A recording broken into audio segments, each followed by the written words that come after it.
y'all, Jewel back with Composite Sun in the 8th house. And what we have going on, we have this between two people. So a composite chart is a partner chart. It's one chart where you take two different birth charts and you find the midpoints between everything, and that gives you the birth chart of ye old relationship. And it tells you a lot about how these people get along and really about how their relationships combine. I mean, how their personalities combine to form a relationship. And whether or not this relationship is conducive to growth, is something that is going to be compatible with what they're looking for. So this video series also relates to the Davison relationship chart as well, which is just a slightly different way of computing two charts together to find a relationship chart. It's and both charts might, look dissimilar, but they're showing you similar themes. And I'll do more videos in the future talking about differences and similarities between the two types. So when we have the composite sun, first of all, what is the composite sun? It is really the ego and the energy drives of the couple. It's where a lot of the energy is going in the relationship, where a lot of the conscious focus is, and where a lot of the goals are, and where a lot of the activity is, whatever house that falls into. It's showing, where their egos show up together and where their expression shows up together and how they, it shows a lot about the actions of the relationship as opposed to the moon in a composite chart, which shows the feelings of the relationship. So the 8th house is, the house of death, transformation, sexuality, difficulties, crisis, ups and downs, buried things, deep psychology, taboo, occult, things that we don't necessarily want to deal with. So when we have a composite sun coming into the 8th house, this is one of those placements where you have to be really careful about looking at the natal charts to see why we have this happening. That's also, true when we have that happening with composite sun in the 6th house, composite sun in the 12th house as well. So when we have the sun coming into a darker house, a house that has to do with dark things or deep things, there is a feeling or some kind of knowledge that they are really supposed to be together. There's a real magnetic attraction here. Now, that doesn't mean that they're supposed to be together forever, but there is a feeling that they are needing to have something to do with each other on a deep level.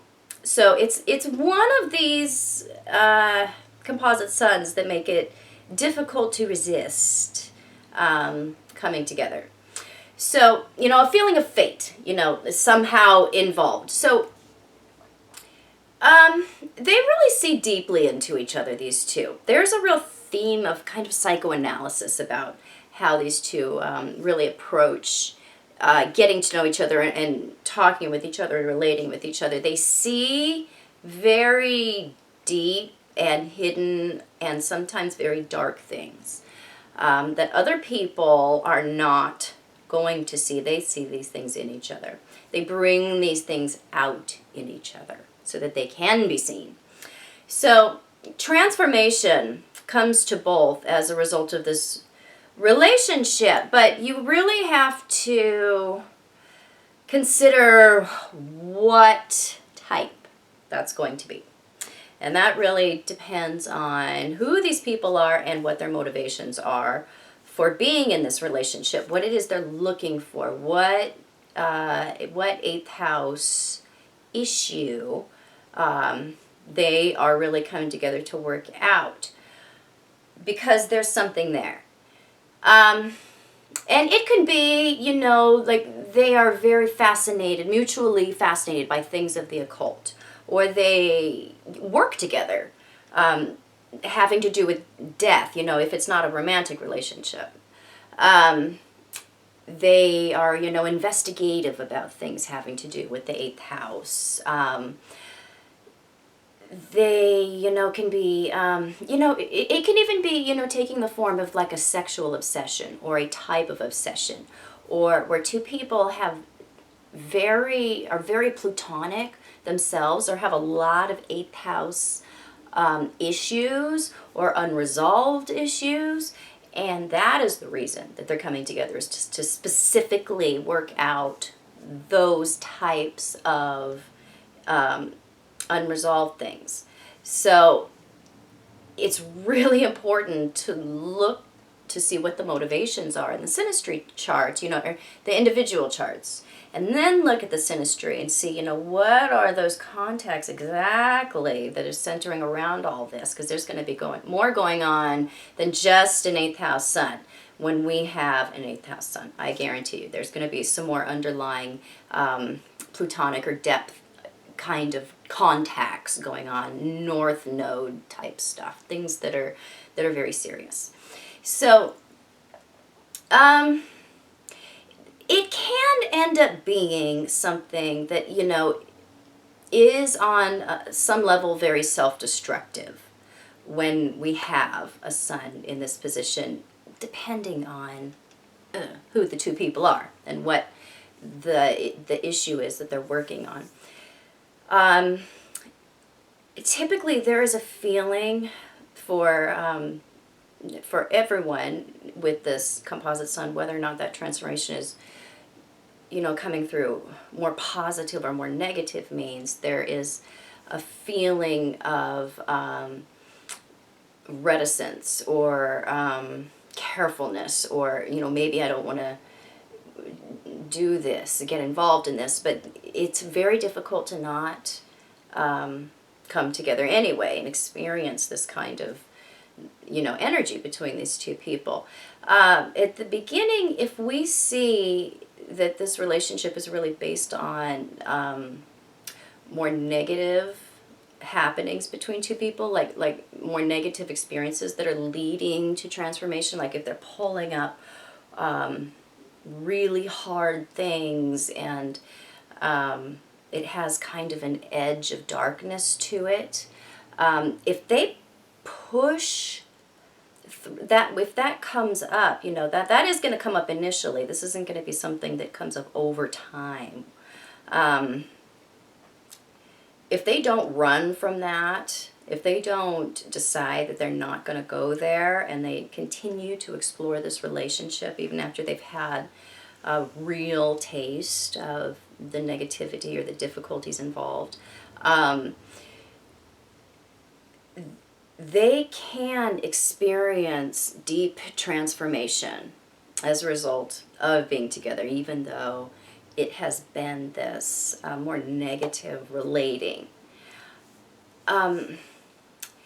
It's a more difficult placement to have the sun because of the nature of the eighth house, and because of the underlying reasons that a romantic relationship would have most of the energy deposited in this area of life.